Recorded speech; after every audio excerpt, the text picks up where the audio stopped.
Bismillahirrahmanirrahim. Assalamualaikum warahmatullahi wabarakatuh. Jumpa lagi dengan saya di Abil Maywa Channel.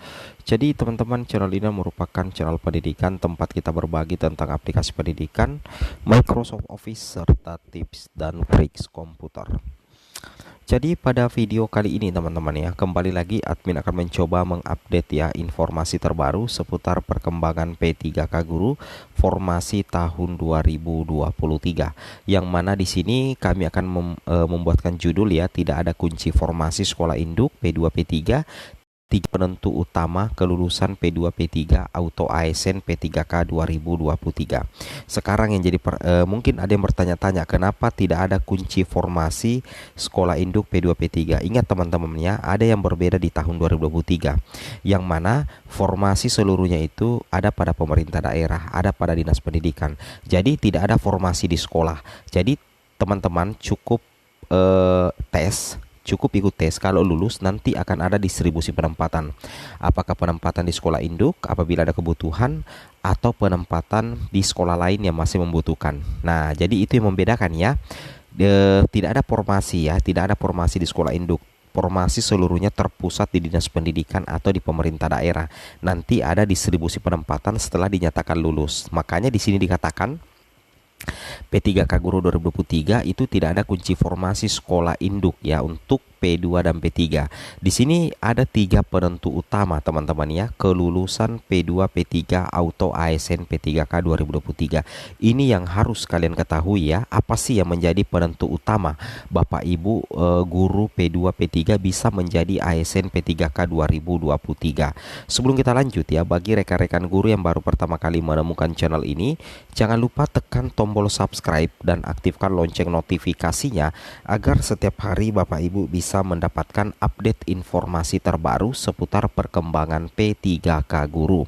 Baik Bapak Ibu, langsung saja kita bahas tiga penentu utama kelulusan P2 P3 Auto ASN P3K 2023. Langsung saja Bapak Ibu. Yang pertama di sini adalah P2 dan P3 mendapatkan nilai ranking tertinggi dan masuk perankingan sesuai jumlah formasi. Ya, betul. Ini penentu pertama. Teman-teman wajib mendapatkan nilai ranking bagus. Kalaupun tidak tertinggi, tapi minimal masuk dalam perankingan teman-teman ya, sesuai dengan jumlah formasi. Misalkan ya, formasi P3 anggaplah 10 ya, anggap 10 formasi, sedangkan jumlah P3 itu 20 misalkan ya. Nah, ini kan 20 lebih banyak pelamar daripada formasi. Jadi ada 10 nantinya yang akan tidak lulus.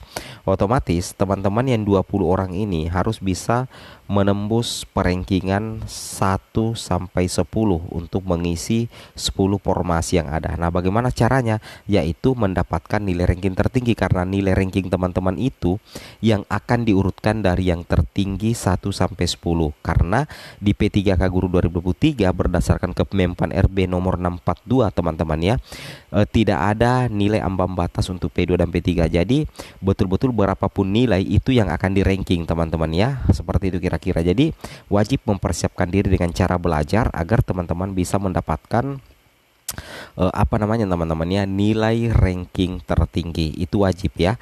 Oke. Kemudian yang kedua teman-teman ya, ini dia yang kedua teman-teman.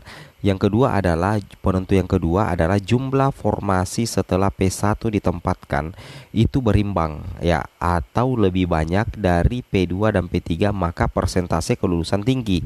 Nah, ini sudah menjadi hukum alam teman-teman ya. Apabila jumlah formasi lebih besar atau lebih banyak daripada jumlah pelamar, maka persentase kelulusan guru honorer itu akan tinggi.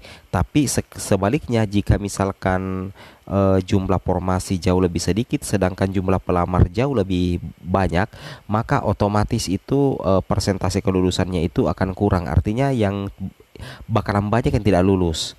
Nah, seperti itu ya. Contoh misalkan seperti ini ya. Misalkan formasi 10 teman-teman, tapi pelamarnya 5. Nah, ini kan lebih banyak formasi daripada pelamar, maka ini bisa dikatakan persentase kelulusannya tinggi.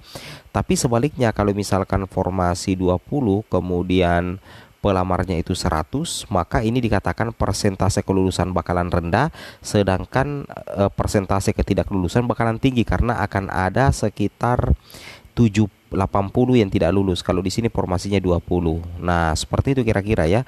Itu maksudnya. Jadi kalau berimbang atau lebih banyak dari P2 dan P3, maka otomatis persentase kelulusan itu bakalan tinggi, teman-teman ya, seperti itu. Kemudian yang ketiga teman-teman ya, yang ketiga adalah formasi P2 dan P3 menjadi formasi yang paling dibutuhkan di instansi sehingga jumlahnya banyak. Ya, ini menjadi penentu sih sebenarnya ya. Jadi kalau misalkan di instansi Bapak Ibu itu formasi guru kelas SD itu sangat dibutuhkan, maka otomatis Pemdanya pasti mengajukan formasi semaksimal mungkin teman-teman ya. Seperti itu kira-kira ya, itu yang harus teman-teman. Nah, sedangkan di sini kalau kita perhatikan teman-teman ya, untuk THK 2 dan guru honorer negeri masa kerja 3 tahun ke atas, seleksi catnya itu nantinya teman-teman akan dilaksanakan oleh Panselnas ya, yang mana materi kompetensi itu merujuk pada standar kompetensi guru serta kinerja guru sesuai dengan peraturan berlaku. Berarti soal kompetensi teknisnya itu SJT teman-teman. Kemudian di sini kalau kita perhatikan teman-teman ya, untuk P2 dan P3 Tabe diperhatikan dulu. Di sini kelulusan seleksi kompetensi ditentukan. Apa yang menjadi penentu kelulusan seleksi kompetensi P2 P3. Nah, di sini kita akan dikatakan bahwa berdasarkan nilai ranking tertinggi dan ketersediaan kebutuhan di sekolah. Jadi ada dua penentunya teman-teman mendapatkan nilai ranking tertinggi, dan yang kedua adalah ada ketersediaan kebutuhan di sekolah. Tapi mengenai ketersediaan kebutuhan di sekolah ya, itu baik sekolah induk maupun non induk teman-teman ya, logikanya seperti itu ya, itu yang harus teman-teman pahami. Kemudian di sini kalau kita perhatikan ya, ini dia. Nah, ini anggaplah P2 dan P3 teman-teman ya. Nah, di sini kita lihat P3 ini dia adalah peringkat kedua sih sebenarnya ya. Dia peringkat kedua. Dia guru honorer negeri, total nilainya 450. Nah, kemudian karena di sekolah induknya itu masih ada formasi teman-teman ya, maka guru induk ini, guru honorer negeri ini akan mengisi formasi di sekolahnya sendiri. Sebenarnya di sini posisinya teman-teman ya, saya ulangi, sebenarnya di sini posisinya guru honorer negeri ini tidak mengunci formasi di sekolahnya, tapi karena misalkan pemerintah daerah mendeteksi bahwa di sekolah induk dari guru honorer negeri ini yang lulus masih ada kebutuhan, maka otomatis Pemda akan menempatkan guru honorer negeri ini di sekolahnya sendiri. Seperti itu kira-kira teman-teman ya. Itu yang harus dipahami. Sebenarnya tidak ada kunci mengunci formasi. Bagaimana dengan THK 2? Ini THK 2 peringkat pertama, tetapi dia lulus teman-teman ya. THK 2 ini peringkat pertama dan dia lulus, tetapi dia tidak bisa mengisi formasi di sekolah B. Kenapa? Karena di sekolah B itu sudah kelebihan guru. Nah, dari Pemda sendiri itu akan mencarikan sekolah. Di sini dikatakan sekolah induknya sudah kelebihan guru, maka ditempatkan di sekolah yang masih membutuhkan guru. Kebetulan di sekolah C ini masih membutuhkan guru, maka THK 2 ini bisa mengisi formasi di sekolah C. Otomatis nantinya THK 2 ini tidak mengajar lagi di sekolah B, tapi penempatannya sebagai ASNP 3K ada di sekolah C. Semoga bermanfaat. Assalamualaikum warahmatullahi wabarakatuh.